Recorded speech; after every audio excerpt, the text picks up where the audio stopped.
we'll also be recording today's session because we really want to make sure we don't miss anything that any individuals are saying. So we'll be recording this conversation to make sure that your perspective, your thoughts, and your concerns are really reflected here. So we'll just do a little bit more introductions and then we'll get started. So let's see the kind of introduction that we have so far. Okay, we have folks, we have a global audience so far. We have people from London, we have people from Kenya, we have people from Nigeria, where I'm from. I'm currently based, I'm currently in Abuja, Nigeria. Thank you all for introducing yourself so much.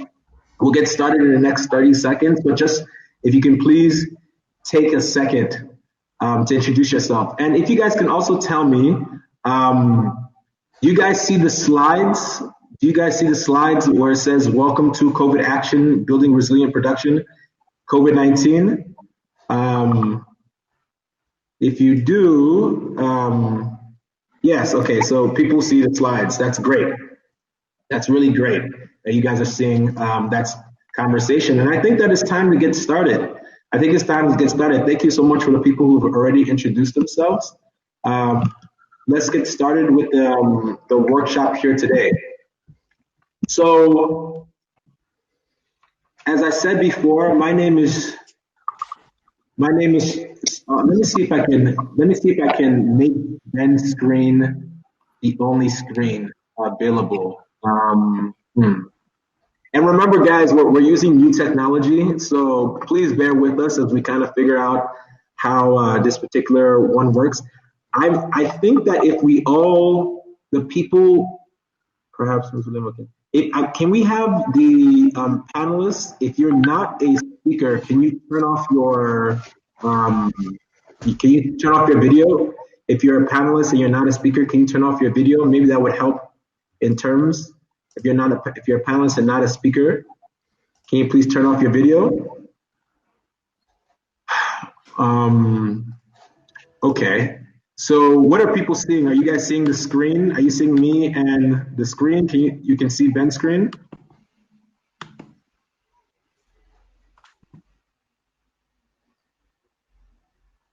Maybe I should just continue. You can see 6 screens. Okay.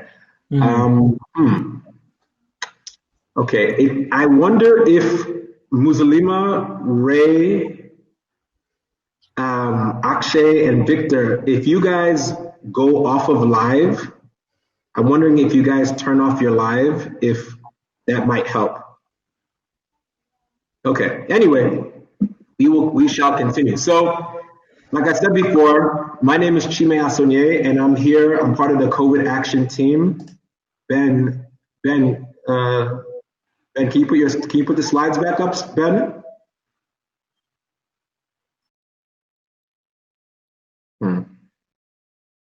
Well, we have less screens. That's good. I think Ben is. Ben, can you come back on with your slides?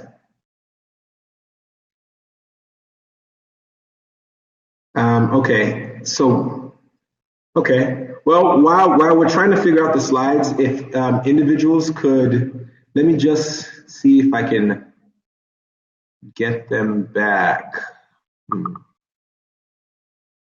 Yeah, Ben, can you come back from the live? Can you come back live?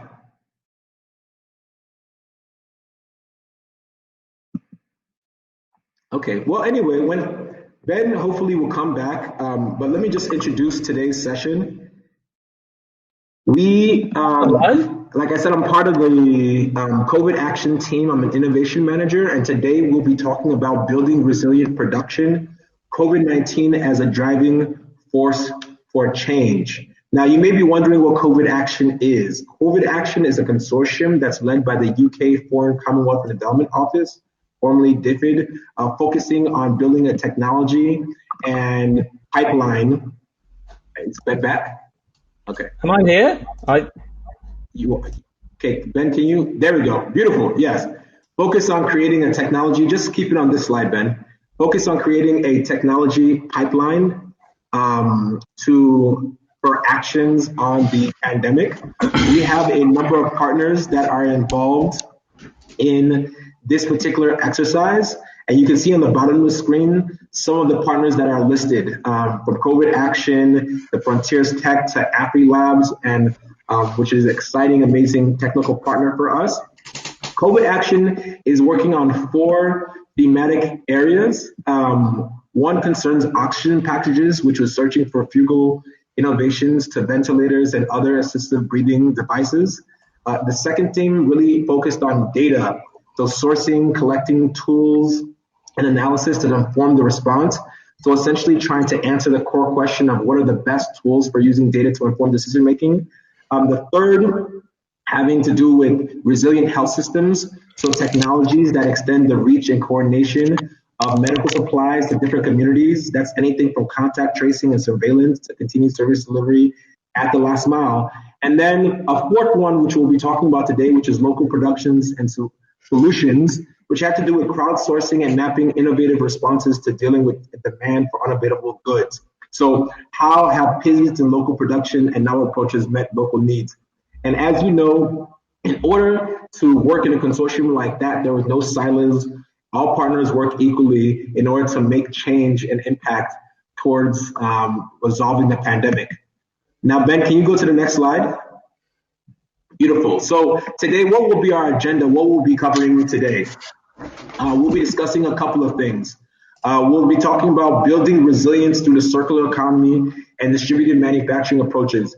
Don't worry if you haven't heard about those particular themes before, but as we've been doing scanning and trying to scale local innovations on the continent and beyond, these are core themes that have informed our work, so we'll get into them. Secondly, we're not just going to be talking about the theory, but we'll be hearing from innovators on the ground, everywhere from Zambia to Nepal to Nigeria. We'll be hearing about the different innovations, how they've been scaled, and how these innovators have been able to pivot in order to attack the coronavirus pandemic in their local communities. Third, we'll be talking about how to engage offline communities for impact. Now, we know that if you want to localize your impact and interventions, all those types of innovations and social enterprises won't be discovered easily. Some of them are in rural communities, are in last mile communities, and hard to reach areas. So we'll actually have a session where we talk about our strategies in order to connect to offline and off the grid communities, and later today. And then finally, we really want to hear from you. Remember, this is a workshop, and we're in the midst of the pandemic. We're constantly trying to be adaptive, iterative. We're constantly trying to figure out how we can improve our programming so we really can affect and impact people's lives. So we'll be asking you questions about how your experiences have been, are there innovations that we should be aware of, and working with you to craft together a vision for more resilient local production systems. Now, Ben, can you go to the next slide? Beautiful. So with COVIDaction, as I said before, we're trying to build a technology and innovation pipeline to support the pandemic. And there's really been 3 major questions that we're trying to work through and address.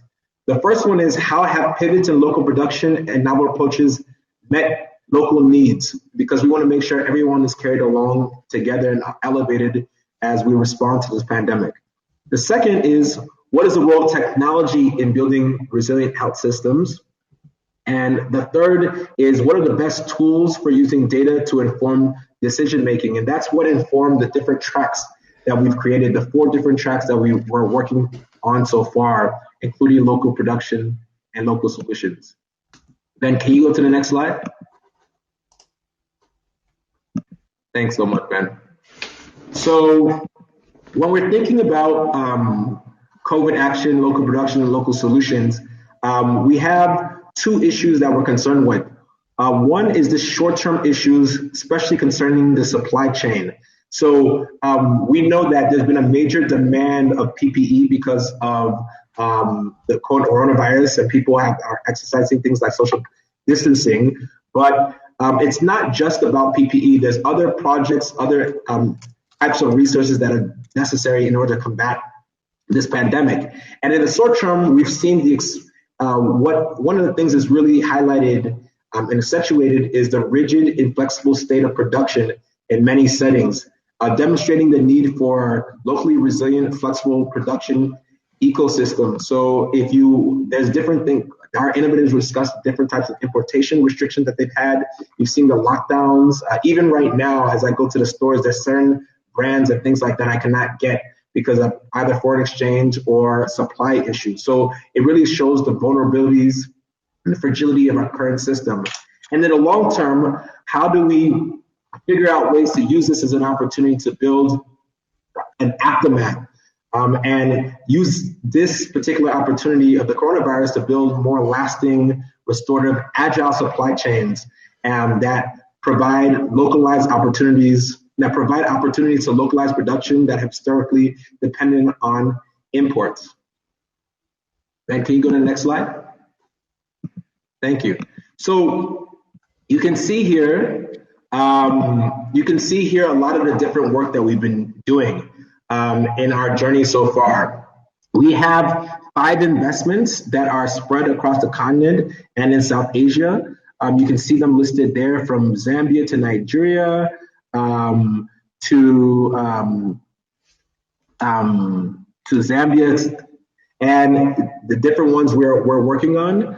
We've had 3 rounds of investments for our local production and local solutions.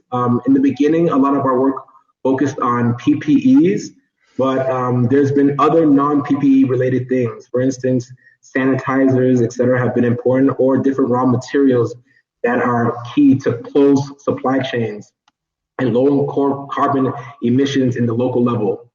And we've been building this portfolio, and we're continuing to increase our investments. We have 2 more that are about to come online in Kenya that you'll be hearing about today. And as our work continues, we'll continue to expand our portfolio of innovations that we continue to support in a variety of ways.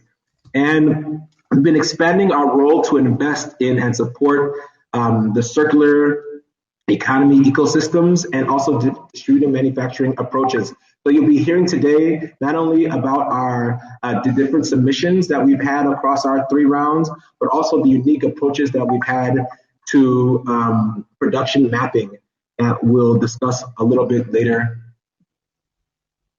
Today. So with that,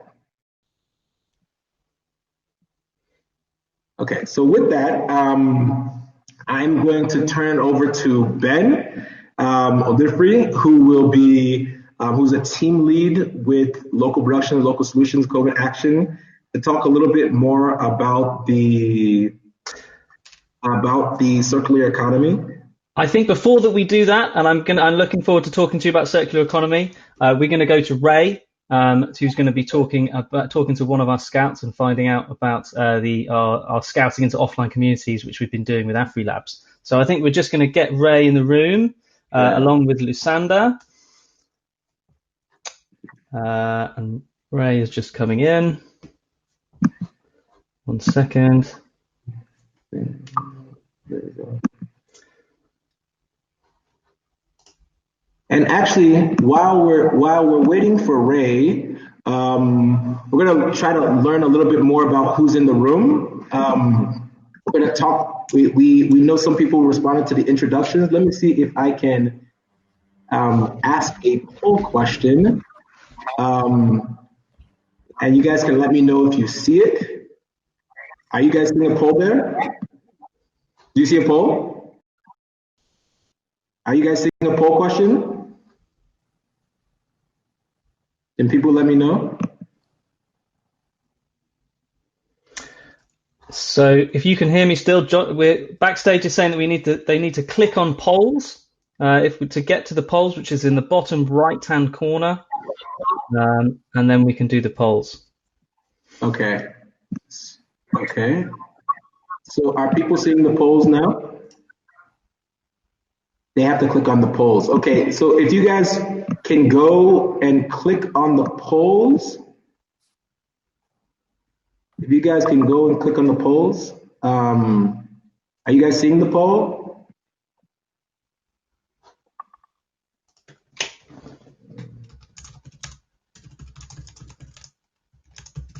It is there in polls. Okay, yeah.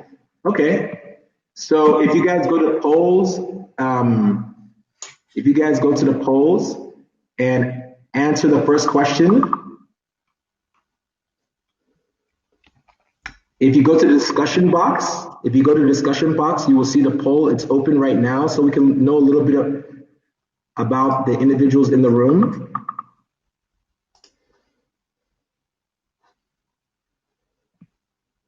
Let me see if people have.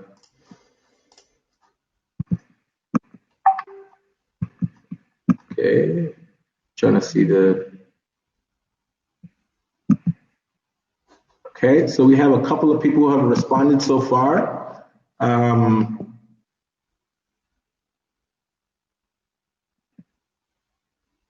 Okay.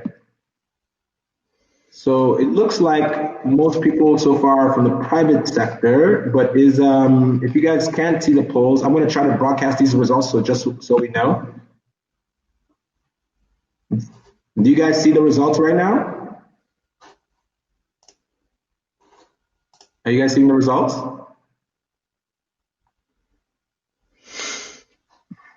Okay. So anyway, thank you for that. Remember, we are working with technology. We're trying to learn as we go. So we really appreciate those who respond to the poll. It looks like most people are from the private sector, which is really good and really important because you guys ultimately are the innovators. You guys are the agitators, etc. So now we're going to talk about our approach to engaging offline communities and the grassroots. We have one of the members of our team, Ray Michael, who will tell us how we try to engage with local communities to ensure that they are part of our process. And Ray, can you take it away? Can you tell us a little bit about how we are able to connect the global with the local and engage with offline communities for impact? Thank you, Chime, and good morning, good afternoon, and good evening to everybody who's joined. Thanks for being here today. Just a bit about me to start off. My name is Ramon Michael. I'm from Johannesburg, South Africa, and my background is in industrial engineering, and I've been part of the COVIDaction program for almost 6 months now, and it's been a very interesting and inspiring journey. And today I'm going to tell you about how we engaged with offline communities for impact. So just a bit of background on that. Most of the outreach and processes that we've been a part of have been digital and online. And unfortunately, this excludes a lot of offline communities. So a lot of the outreach is on social media and the application forms are online. And people without PCs, printers, and internet would struggle to be a part of this process. So in order to get around this, we partnered with AfriLabs, and with their help, we were able to send out 7 scouts that had the goal of uncovering offline local production and ecosystems. And each have their own specific process that they follow. And to hear a bit about that a bit later on, we're going to have a discussion with one of these 7 scouts. But at a high level, they normally have to source relationships through their local connections. And then the criteria they look for is innovations that have pivoted recently due to COVID-19 and ones that are self-sufficient. And the outcome was quite extraordinary. They were able to source 85 applications across 7 focus countries, being Nigeria, Ghana, Cameroon, Uganda, Zambia, and South Sudan. And we feel that this work is very significant and it carries a lot of weight. So for example, it embraces open innovation. And it's a strategy for inclusiveness to uncover new developments and methodologies by those that might not be fortunate enough to be online. And it also breaks common grant cycles and brings in some new innovations and some new organizations and relationships into these grant processes. So that's a bit about the work. And so now I'd like to introduce Lusanda. Lusanda, are you there?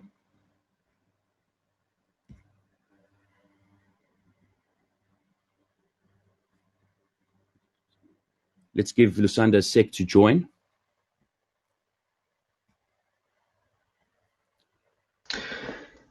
As we're waiting for Lusanda, could I grab Musalema and Victor and Akshay, if you could go backstage, just because we're filling up quite a lot of the screen right now, and then we'll bring you back in for the sections later. Thanks so much. Lusanda, how are you doing?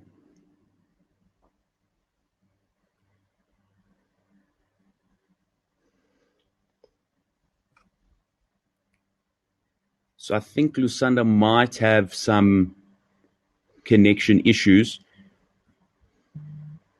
Lusanda, do you want to try join just your audio?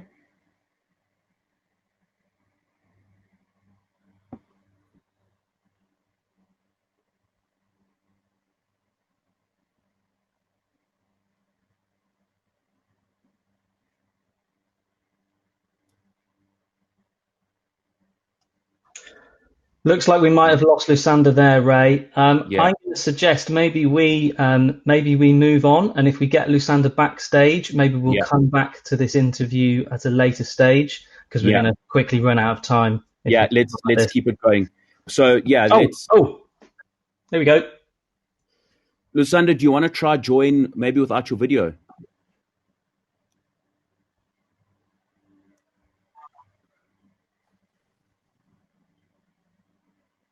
No, we keep losing her. Okay, thanks, guys. We can try pick this up later, but yeah, that was the offline process. Back to you, Chime.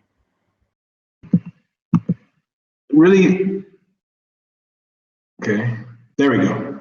Thank you so much for that, Ray, Michael, for telling us a little bit about how we reach offline communities and the work we did with AfriLabs.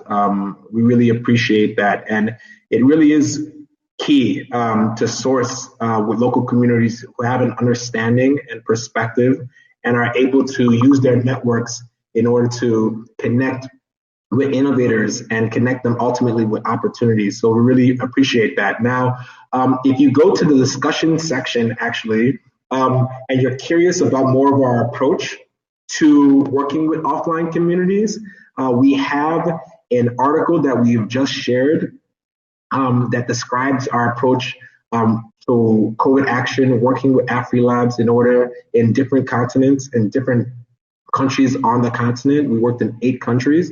And that will be shared in the discussion section.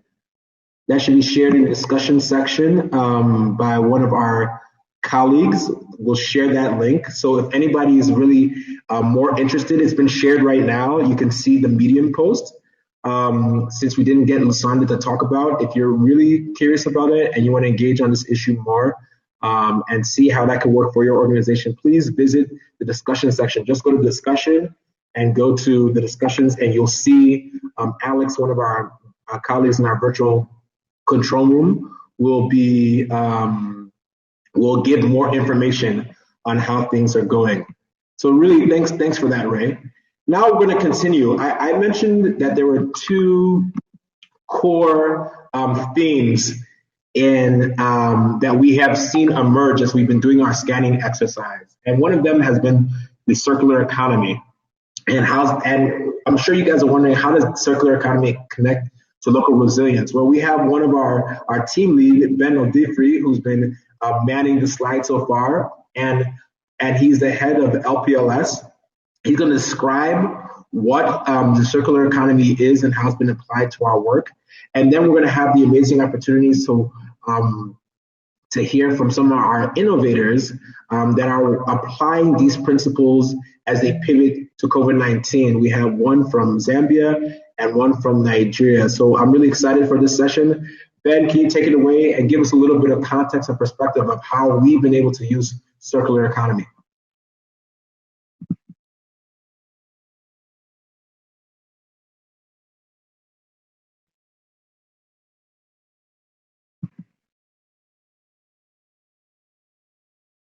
Ben is here. Okay, we can't see Ben. Please, guys, sorry, bear with us. We're continuing to. We see Ben, but we can't see Ben. We're continuing to work through this platform. We're continuing to work through this platform, but we do see, thankfully, we do see the two innovators that we'll be working with. Let's see.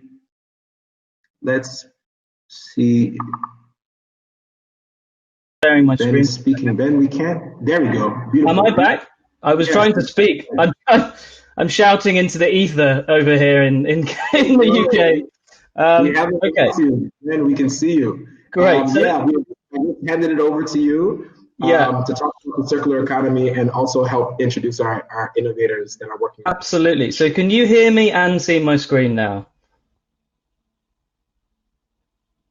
Yeah? Okay, I'm going to assume that you can hear me. Great. Okay. So in this section, we're going to explore what we mean by the circular economy. And we're going to hear from some of our exciting innovators that LPLS is working with. We're going to hear from Victor from Garbage In, Value Out, Nigeria, who's going to tell us about the work they're doing on recycled plastics to injection molded PPE shields and other products in the future. And we're going to hear from Muzalema from Safe Motherhood Alliance in Zambia, who's working on, on a range of locally made products, helping mothers and women, which is even more critical during this pandemic. So before we center on just what we want to get at with circular economy, I want to take a step back and just have a look at what the problem is with this traditional linear economy that we have. It can be summed up in this idea that it's, this process of take, make, dispose. We take resources from nature, we make them into products, often, more and more with built-in obsolescence. They're not built to last, and more consumers don't even care. Like we always want the new and shiny thing. And when they break, we just chuck them away and we buy a new one. Consumerism, it can be what drives the economy. It can be good, but it's also, it's becoming very clear that this is also driving nature to destruction. And really, if that manufacturing is occurring in a different continent much of the time, how much of that value is actually really staying in Africa? Cue COVID, and bringing in COVID, this system has been shown to be very fragile. These long supply chains that we have across continents, across oceans have broken down. Shipping has stopped. Imports are stalled. Production where it's happening is stalled, and people just can't get what they need across a range of product sets. And certainly, new products can't be developed very quickly in this setup for the new demand that we've seen across COVID-related products. And broken products just can't get replaced, so we can't get our new shiny things anyway. So look, our thinking on this, we wanted to lay out what we see as like this, a circular economy as an answer to this. So what is that really? So we're interested in looping your materials, products, resources around, keeping them in the system, retaining their value for the local community, and just reducing the need for any new input into the system where we can avoid it. It means trying to see waste not as waste, but as a resource for something, as a resource to be used, not necessarily by you, but by another venture. But it's about building those relationships and seeing where those relationships can mean that just waste is removed. It's just not a concept anymore. And this can be applied to all sectors and practices. So for local production, local solutions, we're interested in creating these circular economic ecosystems that are self-sustainable, and we're interested in creating these healthy symbiotic relationships between ventures and consumers. So let's hone in on a couple of key areas that we're interested in here and what we've been seeing. So one part of this local production ecosystem, it's about local materials. We're interested in making use of what you have available, not just what's in a different continent that you can get in a couple of weeks. As I said, we're going to hear from Muzalema and their fantastic use of local materials, to this banana tree trunk fiber to replace sanitary pads that are usually imported into Zambia, and can create a waste issue in themselves. Other than that, we're also working in South Sudan with a company, Ghani, who have been building hand washing facilities out of the local clay, using the local expertise and traditional pot making. And those things are something that could be, you see that as sustainable in the future. It doesn't matter what's going on around it. Those things can still be made because the materials are there. With local materials, it means it's easier that we can design for context, the design for the local context, and engage with local consumers and what they need. It's not this idea that these, the manufacturers in Europe, China, making products for this, what is this generic global consumer? There isn't one, okay?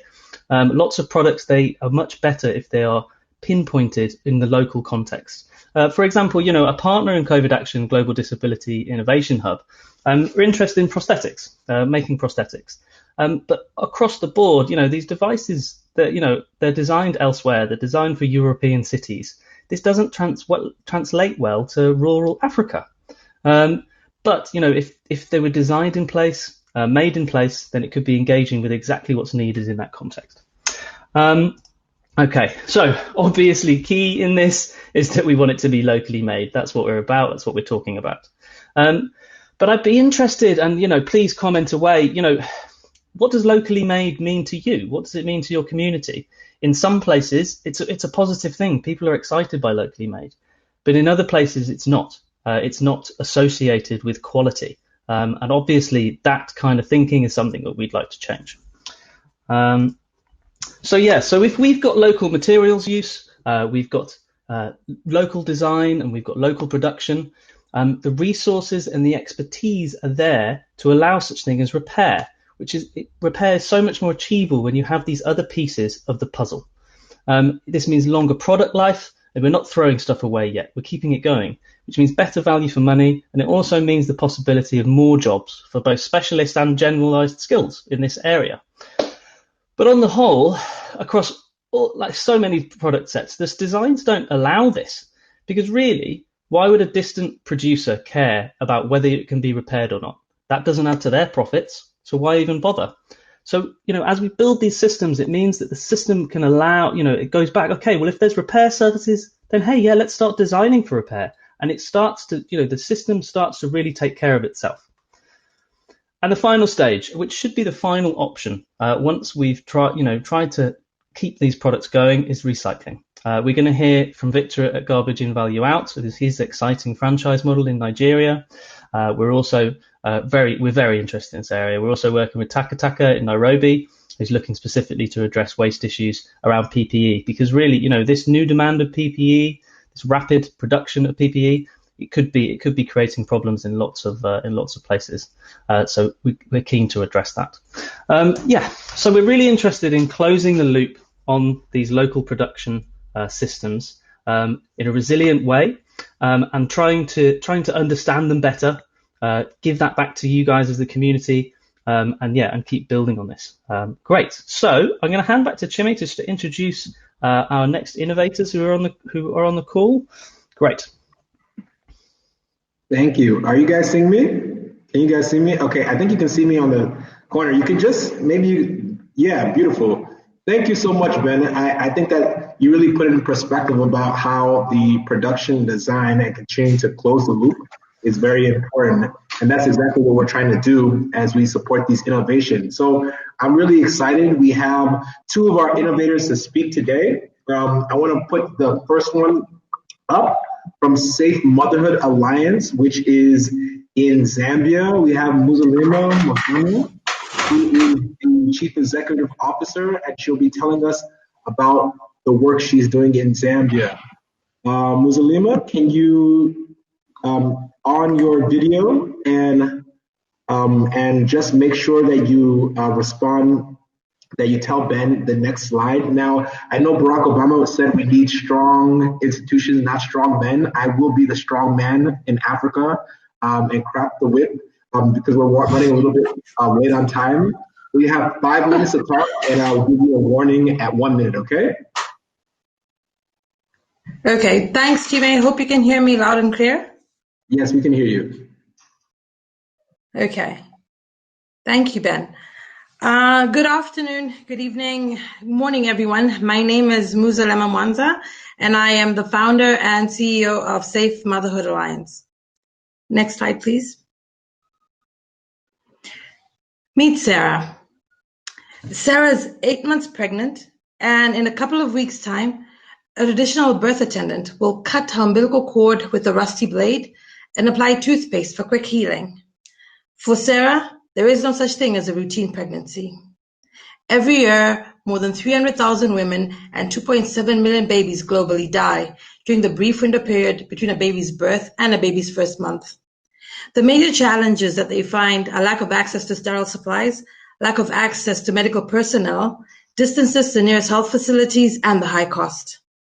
I know this because it happened to me 3.5 years ago when I was pregnant myself and the doctor and hospital asked me to bring my own birth materials for my childbirth. No delivery mat, no gloves, no disinfectant. I was fortunate I could afford it and I had private care, but I found it unacceptable that 1 in 7 babies and 1 in 10 mothers died because of this. With the onset of COVID-19, this has exacerbated the situation even more, with shortages of critical PPE, import restrictions, and lockdown measures placing impossible situations on pregnant women, traditional birth attendants, and the communities at large. Next slide, please. Our solution at Safe Motherhood Alliance is to develop and distribute low-cost, appropriate technology products. Our flagship product are baby delivery kits, which have all the essential items that a woman requires for childbirth to offer sterile and safe conditions in any environment, whether giving birth from a health facility or a home birth. Due to issues that we've had in the past with imports being heavily taxed on sanitary materials, we looked to a local solution and came up with our biodegradable sanitary pads made from banana fiber. By doing this, we've ensured that we do not have any disruptions in our supply chain, and manufacturing locally ensures that the beneficiaries that need our supplies critically receive them on time. During COVID-19, we've also seen that we're trying to limit the transmission between birth attendants and the women that they're trying to help, which are the pregnant women. And we've shifted to also manufacture 3D printed face masks and also face shield visors. We also train the birth attendants on safe birth practices, ensuring that they do not commit any, unsafe practices, because we've seen in the past that this has been one of the reasons why there's such high mortality rates, not only in Zambia, but other parts of the world. We also train them to become our distribution agents. By doing this, they're able to safely and effectively distribute these products from Safe Motherhood Alliance into the communities that they serve. We've seen from COVID-19 and the effects that it's had that we cannot no longer rely on global solutions to help us, but we also have to look locally. We have a range of products that we're coming online that we hope to manufacture soon using the LPLS support. To do this is to ensure that we future-proof any issues that we might have with the pandemic or any other crisis that we might have in the future. Next slide, please.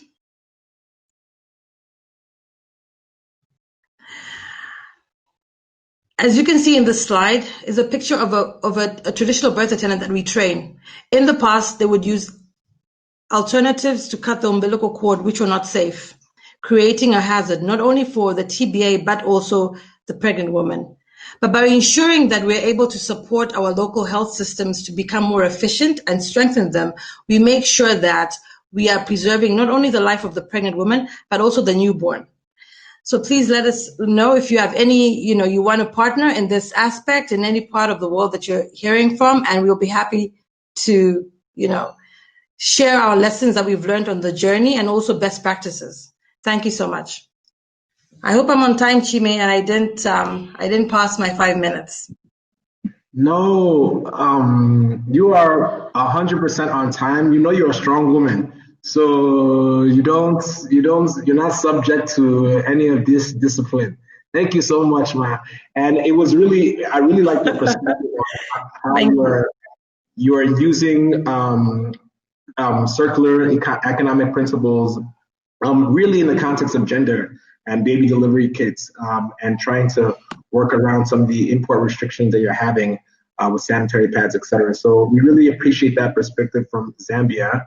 And then we have my fellow brethren from Nigeria up next. Victor Mofule is from Nigeria. He's a co-founder of Garbage in Value Art, which is GIVO.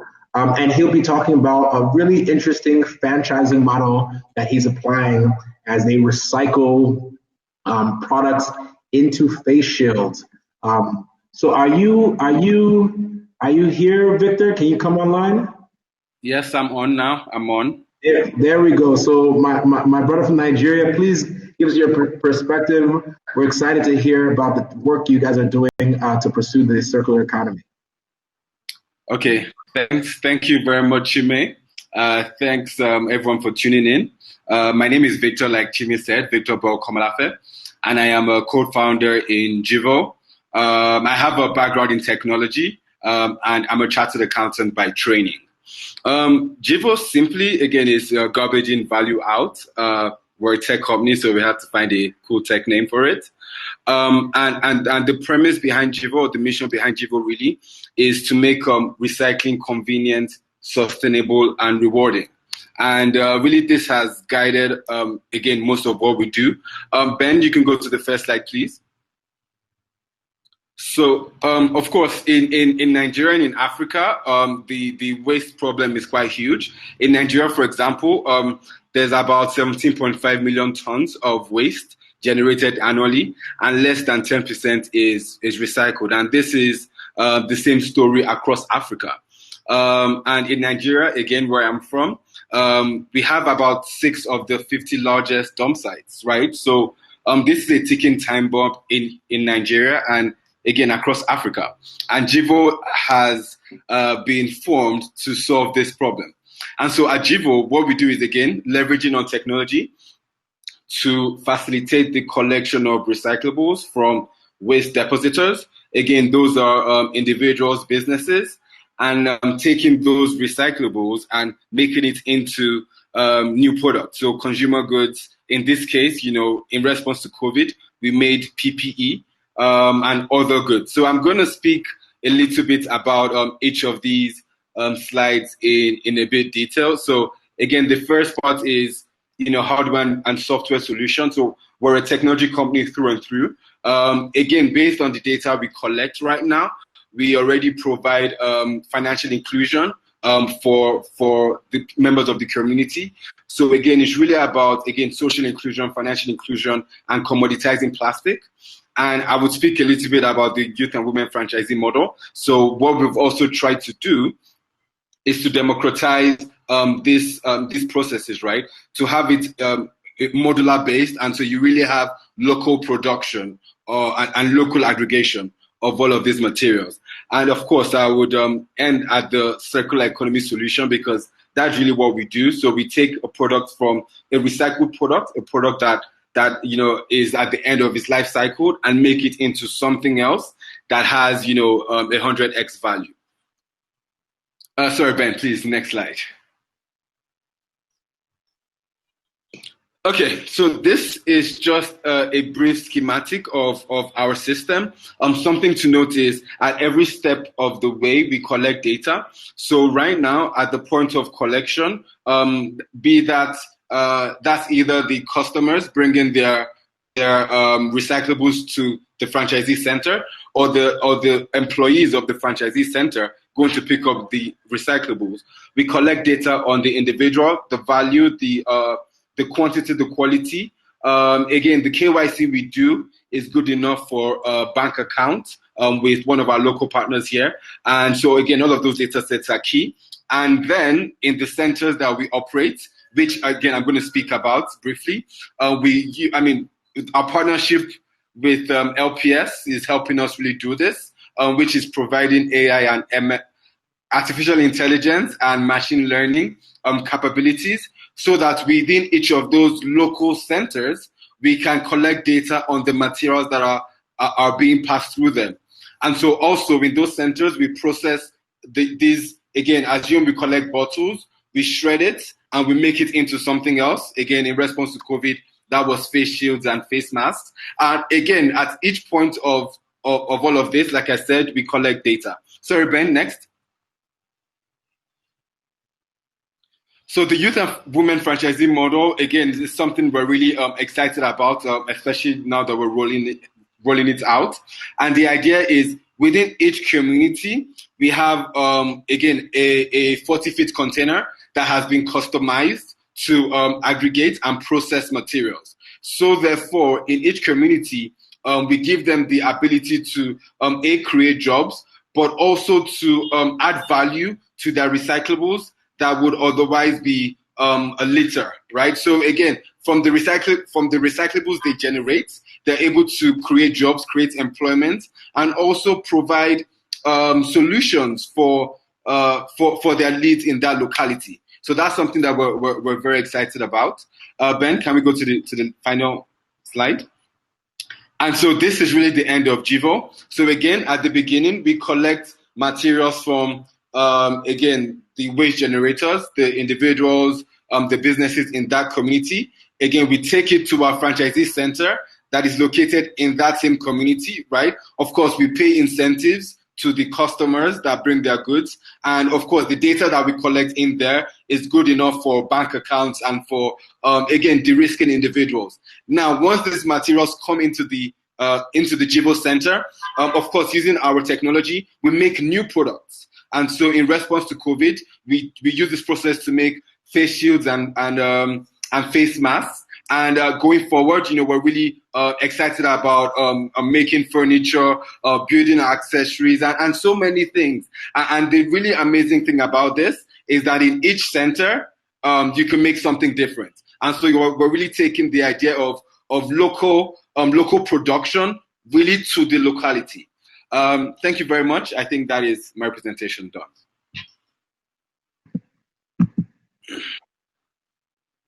Let me see there we go. Thank you so much, Victor. We really appreciate that. That was really, really good. I mean, I think that there was first of all, there was a lot of likes during your presentation. So people really responded to what you were saying.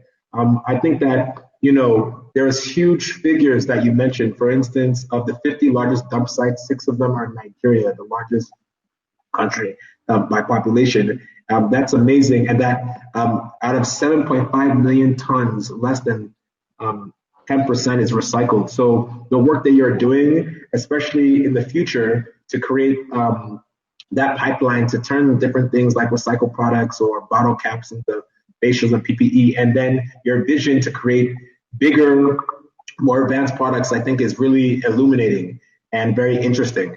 So very, very exciting stuff. And I think that you really get the principles. I was also really interested about the democratization point, but let's see if our audience, how they responded to these innovations that they've heard from Zambia and from Nigeria. So if you, Musalima, if you can come on video, and along with Victor, we want to just give audience members an opportunity to just ask if there's 1 or 2 questions that you guys may have. You can ask the questions in various ways. From my understanding, you can go to the discussion section, and in the discussion section, there's a Q&A. You can write your question there or comments. You can also put a comment on for our innovators about anything that you've heard, anything that's of interest to you, any questions that you may have. We'll take 1 or 2 questions before we go to our next section that has to do with one of my personal favorites, distributed manufacturing. And we have one person who mentioned that in the comments that this is a great initiative and very forward-looking. That's exactly what we're trying to do with integration of the artificial intelligence and the machine learning there in GIVO. So Victor, can you talk a little bit maybe more about the Internet of Things approach that you guys are taking as we wait for more comments and questions? Remember, you guys just go to discussions on the right side, go to questions and answers, and put any comments or questions that you may have for our innovators from Zambia and Nigeria, or for Ben on the circular economy. Yeah. Okay. Can I? Can I answer now? Yeah. Okay, thanks a lot. Thanks a lot for that. So yes, I again, the technology part excites me. And Chibi might have to shut me up after a while. But yes, so with the IoT and the AI and ML, one of the things we're really trying to do is collect data at different points of the chain, right? And so again, for all of us that live in Africa, right, data is this scarcest commodity, right? And so again, from the point of deposits, right? The data we collect using our IoT. So in this case, we use our Android devices, digital scales, again, all working interconnectedly. We're able to again have accurate information on what is being deposited, right? And of course, because we give incentives, we can provide a value to that amount. Now, based on those data sets, right? Of course, we can provide loans to individuals, and we're already doing that, and microloans, of course, because there is, you have a credit history, right? And so basically, plastic has been commoditized through that process. Now, in our centers, in our GIVO centers, the AI and ML that we're putting in there is really to get an understanding of the consumption patterns of people in that community. Right, and so again, the data that we collect are things like brand, right, SKU, material type. Again, is this a Coca-Cola bottle? Is this a bottle of Hennessy? Is this a box of Rice Krispies? Right, and so once you have those data points in each different community, you can start to draw parallels, right? So from a healthcare point of view, if someone was trying to understand the next potential hotspot for diabetes, right, it would be a matter of seeing, again, comparing communities and seeing the amount of sugary content they consume, or if it was a case of diabetes, of liver disease, it will be again trying to see the alcohol intake, and so on and so forth. And so again, it is a very powerful tool for healthcare, for planning, right? For community planning. And most importantly, for enforcing extended producer responsibility in Africa, right? Because we keep talking about EPR, but how do you do EPR in Africa? So this is really what the technology will be used for.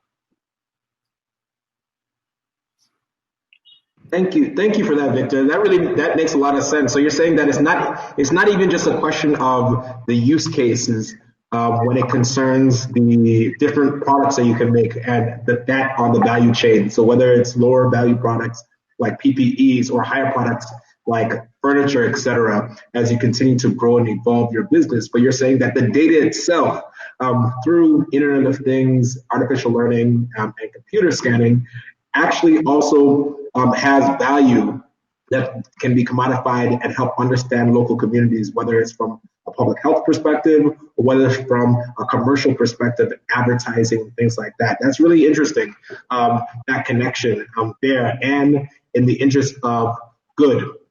So I think that Muslima, do you want to I know we're about to go to the next session, but if you just have one quick thing that you wanted to say. Okay. Hey, Chime. Just quickly, one quick point before we move on to the next session.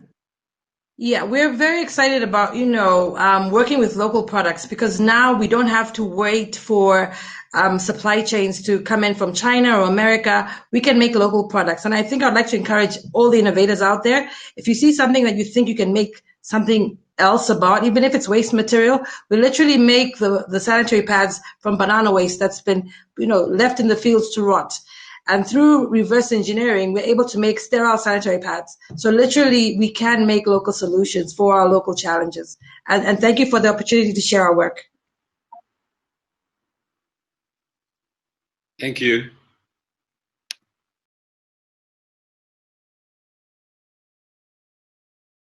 Okay. Thank you so much.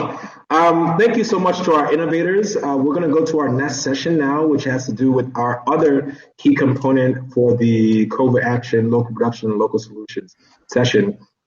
focusing on distributed manufacturing. So for that, I want to bring our team lead again, Ben Aldifri, to talk to us a little bit about what distributed manufacturing systems are and the innovation map that we are creating that individuals in this room can get plugged into. So Ben, can you tell us a little bit about distributed manufacturing? I sure can. Give me one moment. Just had a problem there. No problem.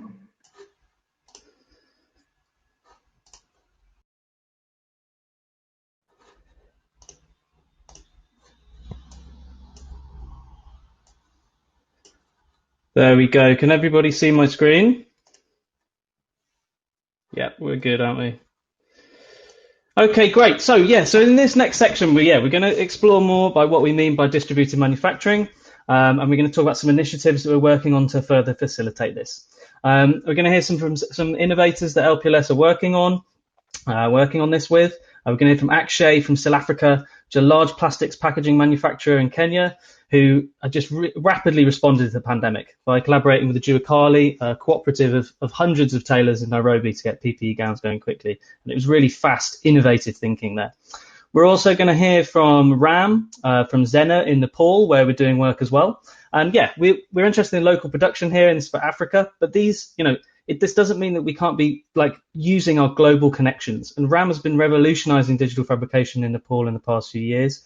And he's also, we're going to be linking them together with Muslim Safe Motherhood Alliance to be working on design sharing that could be helpful in Zambia as well. Again, let's step back and look at what's the problem with the current system. Traditional manufacturing is often very disconnected from consumers. If the manufacturing is in a completely different country, supply chains are long and complex, and these stakeholders are siloed from each other, and there's not much communication and innovation across this that can occur quickly. As well as this, we can see that this is often geared for very top of the pyramid gains, and that money that consumers are spending, very likely that it's leaving Africa, and it's certainly it will be because a lot of that value is put into the product when it's actually made into a device, and if that's in another country, then that's where that value will go.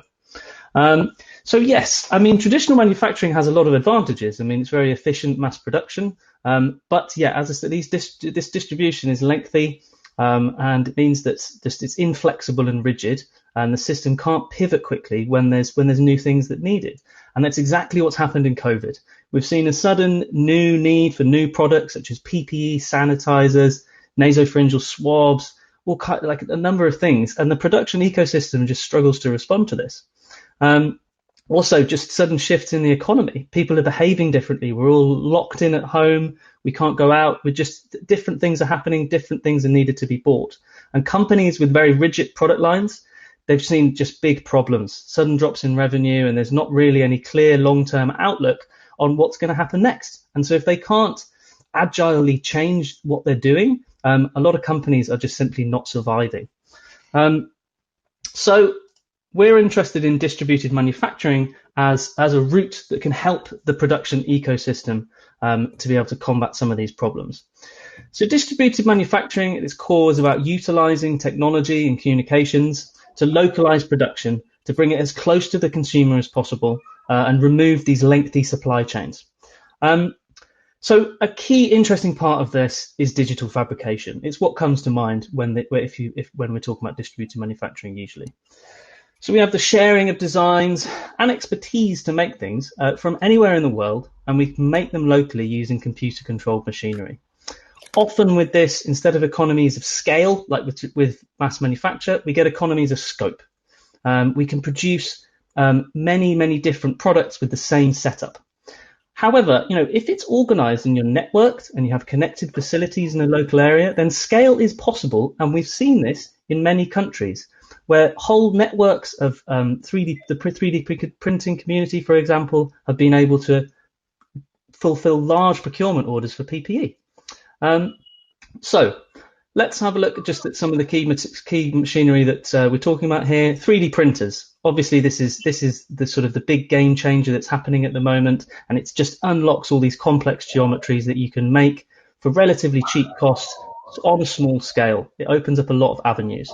But also digital manufacture is not just that. More like, the tech that's been around for a while, CNCing and laser cutting, subtractive manufacturing, this is where you remove parts of the material.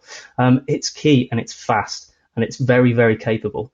And even though subtractive, it's with the correct waste management, it's very possible for this to be a sustainable process if you're controlling that waste output. And we're really interested in looking at that. So the skills that we need really to achieve quality products, this is still a skillful task. It's not like, okay, get a printer, start printing, and you're going to be able to have commercializable products. There's quality control that has to be achieved and thought through. But, we really believe that these processes have the potential to democratize design and production, and equalize the playing field in who can innovate and make new products. You no longer really need to have a fully fledged factory and a massive team in order to make something new and make something that's important. So it's not just about digital. And for a lot of local production ecosystems, that's not what's there.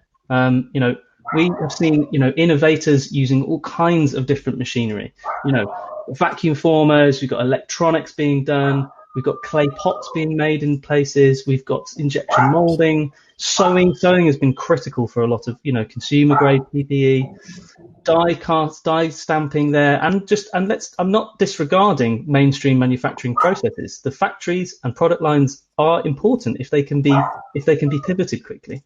And lathes and all kinds of things. Okay, but the problem here is if these are not visible and connected, then they can't be accessed. And really, if this production capacity in a local area can be utilized when needed, then the whole local community can pivot and get what's needed fast. And this is going to support the businesses that's incorporated. So this connecting of all of this local production capacity is what we're really interested to doing with our map of production that we're developing. So we want to map and understand what production is going on where in the local context. So designers, innovators, whoever wants to make something can very easily see how to do that and connect with producers to get various parts of their products made. We have about 500 entries currently from LPLS who've nominated to be part of that mapping, to be able to be connected with customers, potential buyers for what they do. And we're looking to build this resource for the community. To note, mapping initiatives like this, we're not the only ones trying to do this. Groups have been working towards these networks for some time, but we believe COVID could be the driving force to really bring this forward. And we're also part of a working group that looks to link together different mapping initiatives called the Open Nowhere Project. This aims to make different maps able to cooperate with each other more easily by creating a common open data standard that underlies them. All these maps often have slightly different focuses, but even if we have 4,000 points on this map, it's still never going to be the full picture. And if we want the full picture, that's about cooperating with multiple players in this. So we have, so if you're interested in these processes, we've got our call to producers going on that you can find here. Please register your interest now if you want to be a part of that, so customers, collaborators can better connect with you. We're also doing a call for expert consultants. If you have expertise and you'd like to help with various projects around the world in a multitude of different ways, you really are looking for a large range of skills here, then please let us know. So this is sitting on the Innovation Action website that we're developing. This site, it aims to connect multiple programs and sectors and make sense of the bigger picture of each of those these local settings.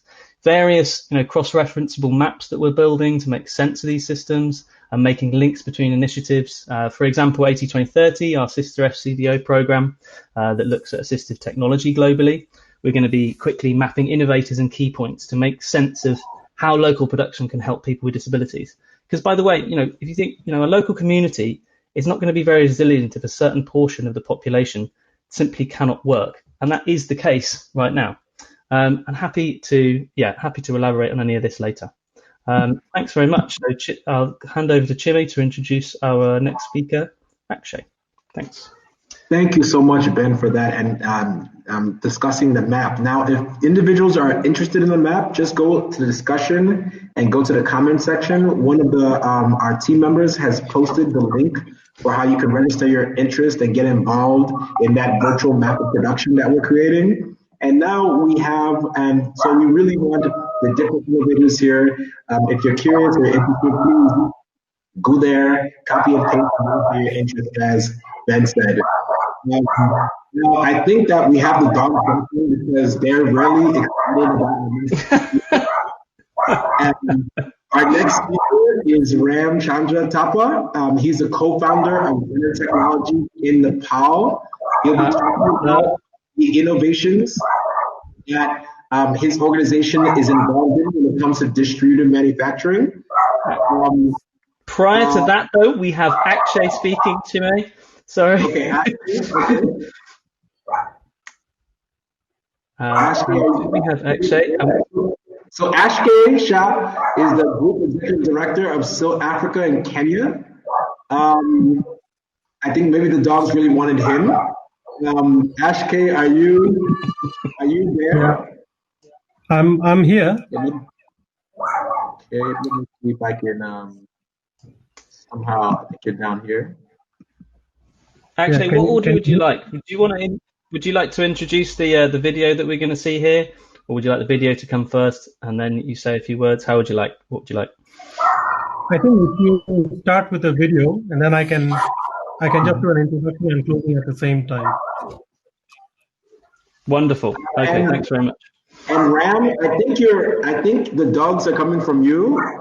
So if you're not Akshay and you're a speaker, can you just give us please mute your microphone? Just if you're not Akshay, can you please mute your microphone so we make sure that we hear him?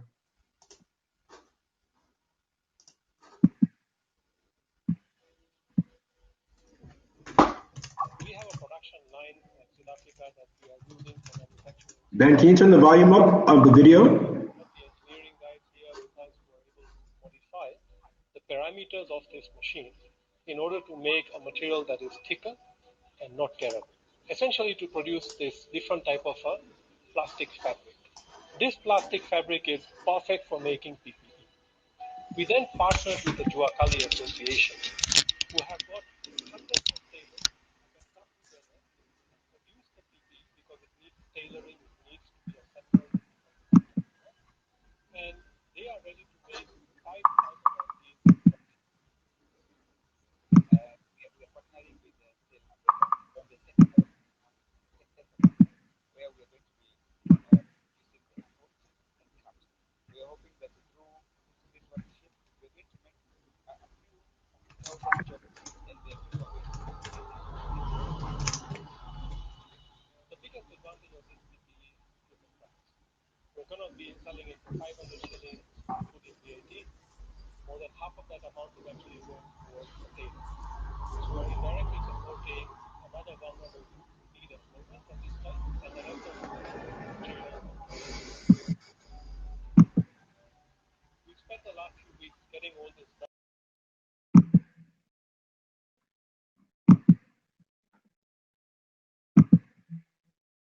Okay. Thank you so much. I know we're having some volume issues, but why do we need volume when we have the, as we say in Nigeria, Oga right here? So we have the man who will tell us about South Africa, what they're doing in terms of distributed manufacturing right now. So Akshay, can you turn on your video and tell us a little bit about your work? Yeah, I hope you can hear me, Chime. Yeah, so we can hear you. Great. So I'm Akshay Shah. I've been in manufacturing for about almost 30 years. I've basically put up factories and operated them in different countries, including in Nigeria. We used to have a factory in the Ojota area that used to be the old Philips factory, and we converted that into a plastics manufacturing operation. We've also had factories in Mozambique, Kenya, Tanzania, Uganda, Ethiopia, and also in the UAE. So, these are all sort of mainstream large factories, but within Africa, the approach was that because internal logistics is difficult, yet people need, especially our customers who are FMCG brands, need the product just in time. So our challenge over the last 30 years has really been to create world-class manufacturing in a local area just around the corner. And that's been, comes with its own challenges, to make sure that we can be world-class regardless of the, challenges around, say, infrastructure, talent, and whatnot. But when it comes to this particular topic of PPE, so we have a machine in Kenya that produces stretch wrap. So this is a material that if you go to an airport, you'll see a suitcase, you can wrap it around so that things don't fall out. Or in logistics, pallets get wrapped around with stretch wrap. So that's the material that we make here. It's very thin and very stretchable. It doesn't tear. So when the pandemic started, we were looking for a material that we could produce that doesn't. 30 more seconds. All right. So this partnered with the Juakali Association in Kenya, who have got probably 100,000 tailors, and the approach is to essentially we do the mass production of the fabric, and the Juakali guys, they do the actual stitching of the individual gowns as you saw in the video. So that partnership has been really good of combining mainstream manufacturing with distributed manufacturing. I hope that sort of explains the point. Thank you so much. We really appreciate that. And what we'll do, if any of my colleagues can send out the video in the comments so people can really hear a little bit more and know how to get connected to you guys. So if you guys are our virtual control room, if you can put the link to the video in the comments so people can check that out on their own time. Thank you so much for that, Ashke. We really appreciate that, you checking in from Kenya. And then we have our next guest, which is Ram Chandra Thapa, as I said, from Zena Technologies. He's a co-founder from Nepal. You have 4 minutes, Ram, and we really look forward to hearing from you. Thank you very much. So if you can hear me, my name is Ram, and today I'm going to share some 3D printing technology and distributed manufacturing stories from the Greater Himalayas, that is my country, Nepal. Can I have my slides on? Bain? Thank you. So from the very first slide, you must be guessing what I'm going to speak about. It's the desktop manufacturing opportunities, which is the art of fourth industrial revolution. I have always loved 3D printing machines since my university days. I graduated from Indian University in 2015, and I returned back to Nepal after that when we had a big earthquake in Nepal. Can you please move to next slide? So 2015 earthquake, it was a great crisis for Nepal. The only difference from the COVID-19 crisis is that in 2015, we were out of our home, and now we are based inside our home. That's still a difference. So we had a very big supply chain problems in Nepal because almost 60 to 70% of the trade deficit we have is with India, and we import lots of, almost all items, equipments from India or China. Next slide. That was the point when I thought that I should be acting somehow to make useful essential items in Nepal. And because I had skills with design and 3D printing, I bought one 3D printer. And that time I faced so many challenges because we didn't have any trade protocols to import 3D printing in Nepal. And then I got to engage with the government officials, custom departments, and then we kind of figured out how to import 3D printers from China. And then we kind of convinced the local government, and now the 3D printers are tax exempt and it's more affordable now. So 2015, we had an earthquake. Before that, we only had 2 3D printers and only one was functional. And in 2016, late 2015, we had FieldReady NGO in Nepal who kind of promoted 3D printing technology and applied the technology to make critical items to bridge supply chain gaps. And the beginning of 2017, Jenner Technologies was formed, which is my company, with the objective to provide 3D printing and digital manufacturing services to the communities. And we are now able to build a sustainable business through it. So by this slide, I want to bring into focus that there are three things that actually acts as a critical juncture. That is the crisis, which brings innovations. And the other thing is the presence of development agencies like DFID and FieldReady, who can really boost the sector. And the other thing, we need a local initiative so that we can sustain our business and the service becomes available all time. So next slides. We can just skip this. I just explained the objectives of our company.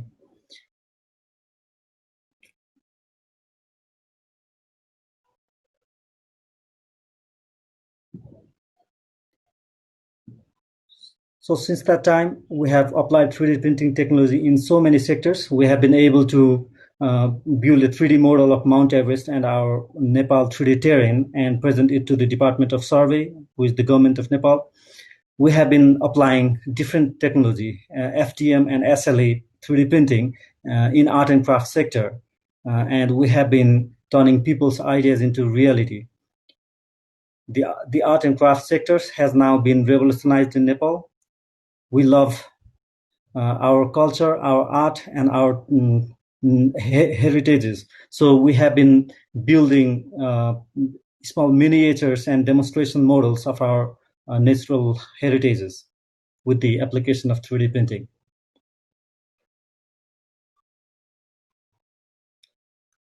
This is a very ancient fort of Nepal. And more onto this, we are applying technology in so many sectors, like the dental, medical sectors. We are applying it to build prosthetics, personalized assistive devices for people with disabilities. We are kind of transforming art and craft sector in Nepal, building architectural models and prototypes for entrepreneurs and local small companies.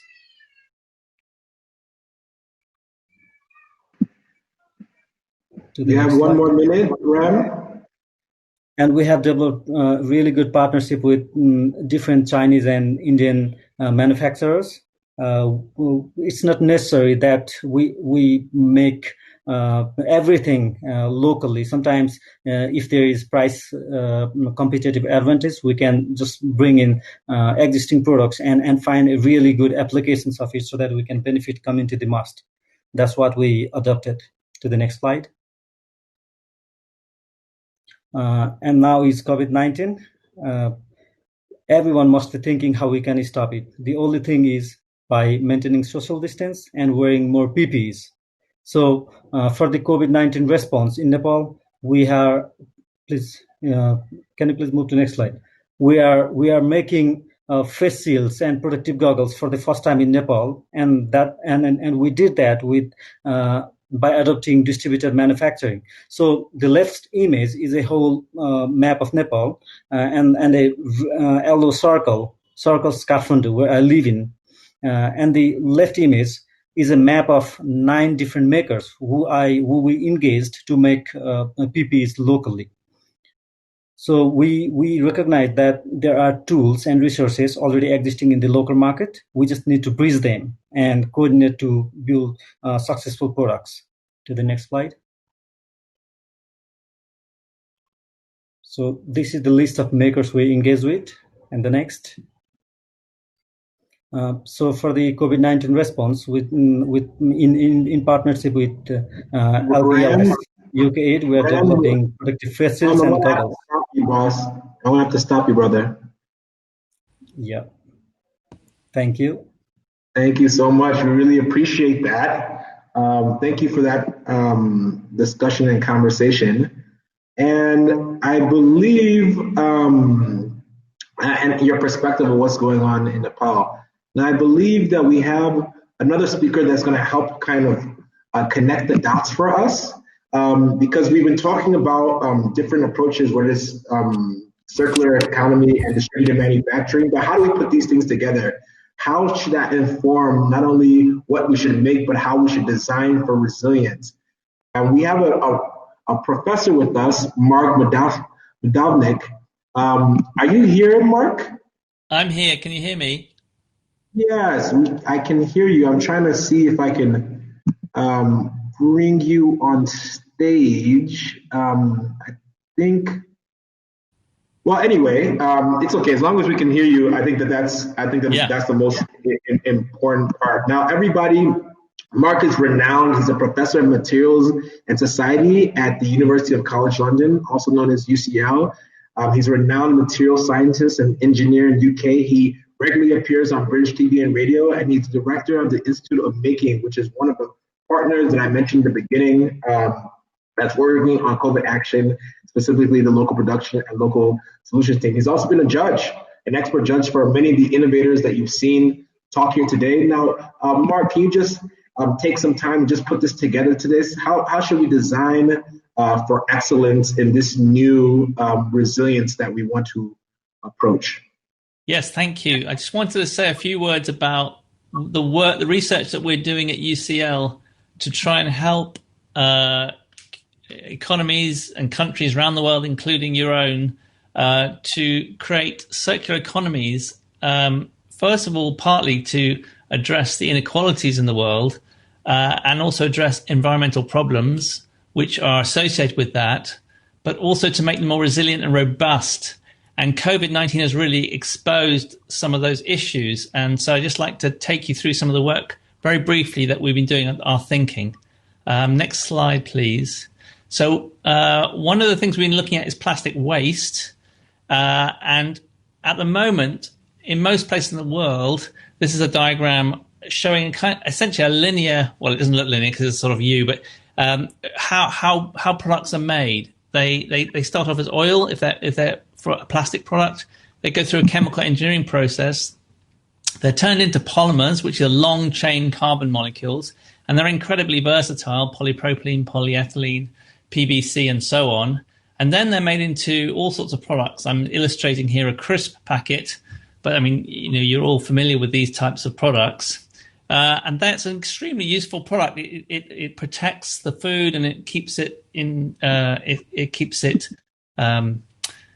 safe and well all the way through its transport system, and then gets to the customer. But unfortunately, there is no plan for what happens next. So in the best scenario, it gets collected. Often it doesn't get collected, ends up in rivers and the sea and pollutes the environment. But in the best solution, it gets collected and puts into landfill. And that's the best situation, really. So that doesn't sound a very good way to go forward. So what would a circular economy solution look like, and what are we moving towards? If I can have the next slide. Well, before I should say that, I mean, so I gave the example of a crisp packet, but actually most products in your life and in most manufacturing systems are designed this way. They're not really designed with end of life in mind. So, they might have all sorts of bells and whistles to sell you the product, like a trainer or a mask, at the moment, a very important thing, or a wheelchair, which we'll get onto, and a piece of assistive technology is absolutely important to so many people's lives, or a phone. But there's been very little thought about what is going to happen at the end of that life. And sometimes the end of life, that product is a few weeks away, and sometimes it's a few months away or a few years away. But that's really the status quo. Next slide, please. So how would we change that? Well, you've heard a lot about circular economy. Part of the principle of circular economy is having a renewable source for carbon, so not oil, but biomass. Chemical engineering would still be the same. We'd still make the same polymers. But now we're thinking about end of life. Now we're thinking, let's make the polymers either recyclable, in which case they get made into containers or trainers or whatever you want, coats, shoes. They get collected at end of life. But because we thought about this, they've been made so they are easy to recycle. So that would mean that they're made of a single polymer, perhaps, an easily identifiable polymer with the right properties, or if it's a complex product, a product that can be taken apart and separated into its polymers. The alternative is that we make polymers that are biodegradable. You've heard about that. from some of the other speakers. And that really is important when you know that there's going to be contamination either by food or people, so hygiene products, feminine hygiene products, and things like hospital wear. And that's where you design at the beginning for it to be biodegradable. You separate it once you collect it, and then you compost it. There's no point putting it in landfill. It won't biodegrade. It'll just create methane, which is a potent global warming gas.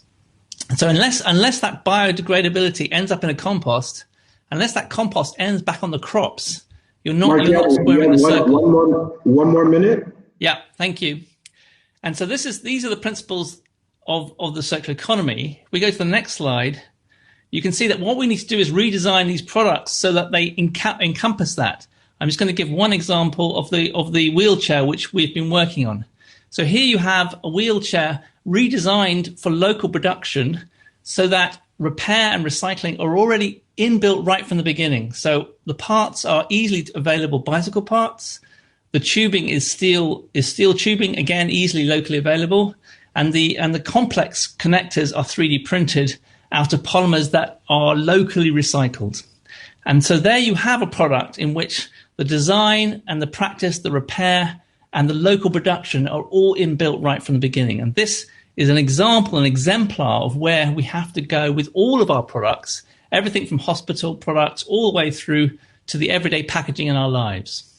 And just next slide, just to say thank you. This is not my work. This is a work of a great team, Ben and Julia and Kathy, and we are part of an 80-20-30 program helping making these assistive technologies available to people, but so that their local production helps the economy and the people and allows those people to have freedom of movement even when it breaks, because it can be locally repaired. I'll end there. Thanks. Let's see. Am I back on? Thank you, Mark. Thank you so much. I've heard amazing. There you go. Oh, Ben. Okay, Mark. There you go. Let me click on. Let me see if I can click. Anyway, it doesn't look like I can click on you, but it's good to see you in person. I've heard so much about you, and your presentation was amazing.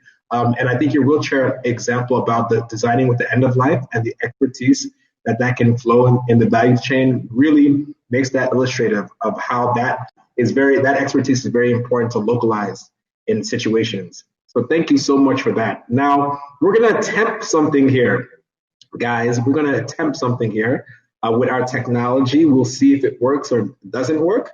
But like we said from the very beginning, this is a workshop. And it's really important for us to hear from you guys. We really want to understand your perspectives on some of the things that you've heard. We really want to understand some of the insights that you have. Are there challenges in local resilience or designing at the end of life? Have you seen innovative illustrations anywhere in your communities? And our program is designed to support local innovators on the continent, in South Asia and beyond. And we really want to know from you. COVID is here, but we said that this is a short-term thing. We're thinking about the long term. How can we help individuals like you, communities, business, social entrepreneurs scale and amplify your efforts on PPE, on COVID-19 related materials, and other things? So we have the discussion. We're going to ask some questions. We're going to give you 1 or 2 minutes max to see if there's any comments. Please, you can do a couple of things. Please respond in the comments. Please respond in the comments in the discussion section in response to the questions that we'll pose to you. We would really appreciate that, because we have a lot of our team here. We're going to take your insights and conversations. And because it may take people a little bit longer to respond to a specific question, we have a hashtag. So for each question, we have an associated hashtag. If you have a comment, please put it in the discussion section and with the associated hashtag, and we'll give you about 1 minute to respond and see the kind of critical mass that we have. If you feel like you want to enter the stage and talk about your comment, then feel free to raise your hand. I believe you can go and raise your hand, and we can see if we can actually get some live comments. So Ben, can you You put the first question. There we go. Thanks so much for that. So we have 50 people here, and like we said, it's a workshop, so we really want your insights and thoughts, and we're only going to give you a minute. Here's the first question that we have for the audience. What are your initial thoughts around the circular economy and distributed manufacturing? You heard from Ben, the team lead, about those ideas of what we're trying to do. Do you think that they're applicable in your community? If so, how? So can you please respond in the discussion section? If you have any questions about these issues, if they weren't quite clear, you can also comment there. And then also please respond with the hashtag thoughts. So again, what are your initial thoughts around the circular economy and distributed manufacturing? Do you think they're applicable in your community? If so, how? And you can just go to the discussion section and put any thoughts that you may have. And while we're waiting for comments, like I said, we'll only give people about a minute to respond. I just want to ask for any of our innovators online, if there's a key point about circular economy or distributed manufacturing that you think is applicable, that should be highlighted. You can use this opportunity to come back on stage and discuss it with the audience as we wait for any comments. Remember, go to the discussion section. Add any comments that you want and add a discussion. If you would like to enter the stage, then feel free to raise your hand and we can call on folks. I have a comment to make. Can you hear me, Jimmy, while we're waiting? Yeah.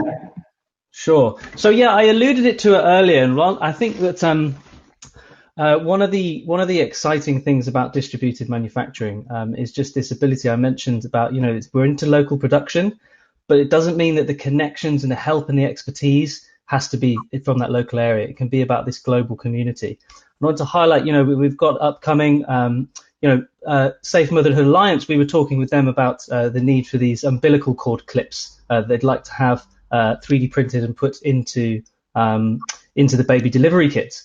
And as it turns out, we start talking to Xena Technologies, and they've done this along with Xena Technologies, collaborating with some help from Field Ready and Frontier Tech Hub. They've done this. They've got designs, and they've got the expertise to know exactly how to develop those designs, correctly produce them in a sterile manner, and they've done that in Nepal. And and we're going to be having meetings to be able to connect RAM and Musalema so that knowledge, those designs can be transferred to Zambia and used there. And those kinds of links, that's what we're really, really keen to see much more of. And that's what these kind of initiatives and these connections, and it's like that's one of the first stages that it just happened to come up in conversation. But as more of these design sharing initiatives occur, there's just so much potential for help to be flowing in the right directions and for the right reasons. So I just want to say that. Thanks. Thank you so much for that, Ben. We had one or two comments, but I think that it'd be good at this point to go to the second question. So do you mind flipping to the second question?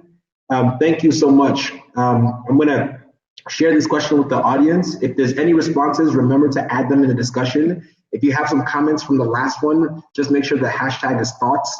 The hashtag for the second question is local. I'll read the question for the audience. Share examples of local resilience, productions, and solutions that our team should put on the horizon. They can be focused on COVID-19 or non-COVID-19 related. How are they making a difference? Please include the location and city. And one of the reasons we're asking this question is because we may have future funding calls, and we want to make sure that we're continuing to connect. Not everybody knows about our interventions from conventional media approaches, which is why we talked about the offline communities. So if there are examples of local resilience and productions and solutions that you think should be put on our horizon, whether they're related to COVID or not, PPEs or not, please put them in the comments. Any ones with the hashtag thoughts. These are really good comments with the hashtag local. As people are filling out some of their thoughts, we do have some comments that I think that have come in that I want to just highlight.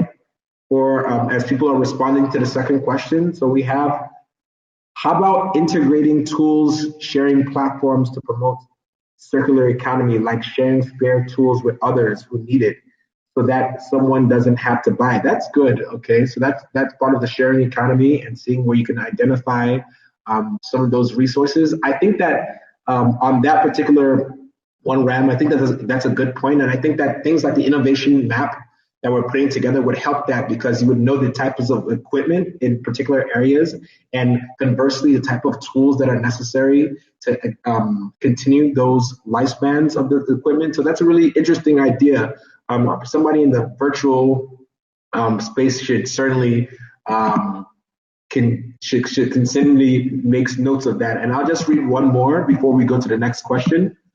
From Ash K, the circular economy, particularly in plastics, is a huge opportunity in Africa, because we can stop importing plastic raw material from outside the continent and instead use the plastic waste from 100% recyclable plastic products as an alternative raw material in the short term. And this is key. This is very, very key, especially for Africa, because we've seen trends of oil companies that as they move, as there's challenges with hydrocarbons, they're moving to plastics and they want to dump their waste on the continent. So it's important that we focus on our own waste and try to create those barriers and make sure that we recycle them to sustain key ecological principles. So that's a really good point, Ash K.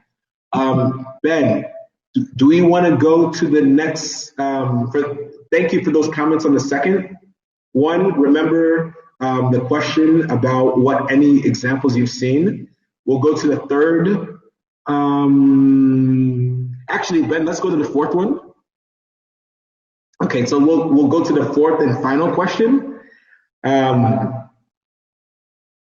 Share your vision of building back better. COVID-19 has exposed issues of production and supply chains, but sustainability obviously must exceed this crisis.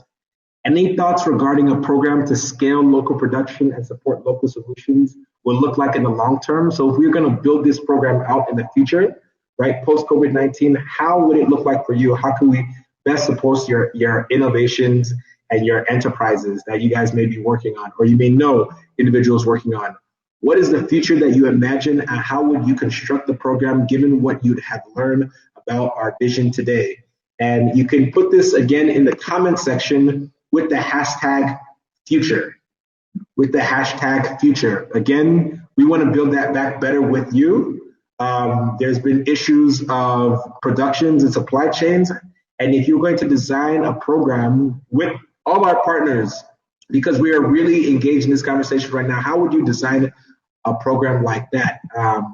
And you can put that in hashtag future. Now, for this, I know we have some initial comments, but I would like to hear from some of our innovators from the first session. Either Victor or Musalema, do you have a thought about what you think support could look like for innovations in the future? If you're still around. Musalema or Victor, you there? Or Mark, if whoever gets to this first, if you have a thought. I don't know if you're still on stage or not.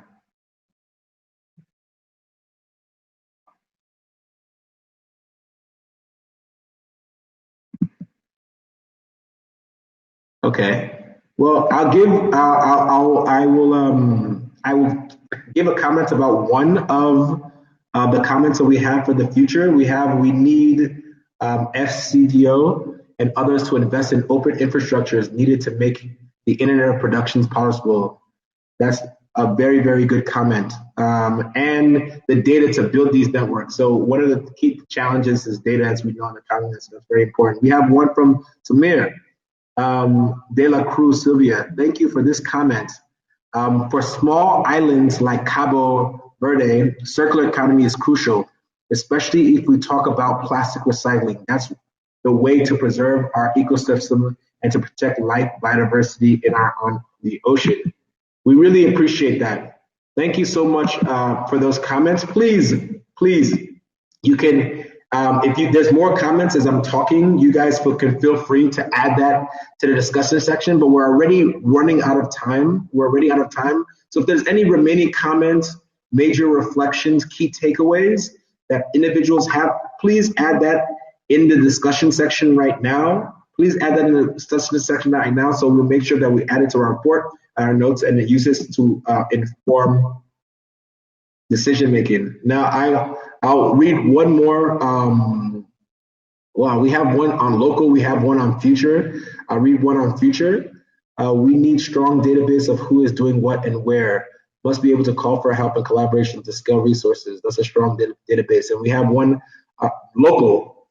So Africa is working on a project partnering with 3D print design producer, Internet of Things developers, and ride-hailing tech platform companies to combine all these elements onto water tanks, enabling off-grid access to water with transport water marketplace. This means we don't need to wait for government to fund, install, and maintain expensive traditional pipe infrastructure. That's really, really important. So if there's any other comments or questions, and you look on the discussion forum, you'll actually see an email list. If there's anything that we missed, anything that you want to share, please add any comment, reflection that you have. An email has been provided to you. And then can you go to the very last slide? Oh yeah, there you go. So guys, we want to continue to hear from you on what we're doing on our projects. And so you can continue to keep in touch and stay connected. So how can you do this? There's a couple of different ways. One is you can follow us on Twitter. We're always updating with information, materials, and things like that on a constant basis about our funding calls. So if you're one of the individuals that would like to submit an innovation, or you want to just hear about the different types of, whether it's resilient health or oxygen or big data, make sure you follow us on Twitter online, and remember our hashtag COVIDaction for any of the insights you've shared. We also have a website, and you can see the medium.com at COVIDaction.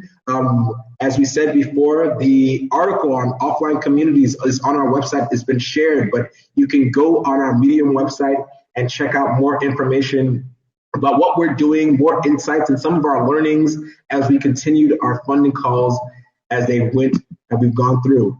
We have a newsletter that comes out every Friday that comes out, and that newsletter shares insights, articles we're reading, key discoveries. And so if you're curious about that, you can go and sign up on our newsletter, COVIDaction.substack.com, and learn about what we're doing. And one of the most intriguing things is what Ben discussed, which is our map of production. We want individuals with expertise who want to volunteer, who want to contribute information to get on there, because the more insights that we can get from that map of production, the more data we can overlay, and we can integrate it into other mapping platforms, so we can really figure out more intense things over time on the continent. We can move from just production, but where are various waste streams, and that could be connected, and how can we do take-back mechanisms that we've seen some of the innovators talk about today. So if you want to get involved in our map of production, please go to the link there, innovationaction.org, where it's housed. Declare your expertise, sign up, and get involved. And then finally, as we want to say thank you. We want to say thank you. We didn't know how this session was going to go with this new technology, but we've gotten a lot of great comments about the future, about local, about thoughts on local production and resilience, and you guys can continue to stay connected. So we want to thank our partners like AfriLabs that we've been working with to do our offline engagement and to give us technical support as we've been doing our funding calls. We want to thank all our panelists and innovators from across the continent and South Asia. Thank you for being with us today and discussing the work that you guys have been doing. I want to thank our amazing facilitators like Ray and Ben that were here to tell us more about the work that we're doing in LPS. And then and also all our people in our virtual control room. We have people like Alex and Janti that you haven't seen there, but they've been posting today about different research for LPS, taking notes, and they're going to make sure that we hear about the insights that you guys have shared today. And then finally, we'd like to thank all of you guys for being here today. This workshop wouldn't have been anything without the questions and the comments that you've had. So we really appreciate you for joining our conversation on building back better and local resilience, COVID-19 as a force for change. Please stay connected so we can truly build a resilient network and make sure that continent continues to rise. Thank you very much. You guys can wave, maybe if you speakers and so can unmute themselves and wave to the audience on their way out. Thanks, guys. Thanks very much, guys. Great session. Thank you, Chime, for great moderating under pressure. We've certainly had some technical difficulties to deal with, but we got there, and I think this was a really, really insightful session. Thanks. Thank you, guys. Thank you, guys. Thank you, Mr. Lima. Thanks for coming on. We really appreciate it. Thank you for the people for saying goodbye. I don't know how to end the session. So I think that what usually happens after cool gatherings is we all gather at the after party. And I believe that there's a lobby or lounge that people can gather and stay connected. So, yeah, thank you so much. I'm going to exit stage back time to mill around in the lobby and grab a coffee. I'll see you guys out there. Cheers. See you guys out there. Thanks, Ram. Thanks, Victor. Thank you. Bye. Bye, guys.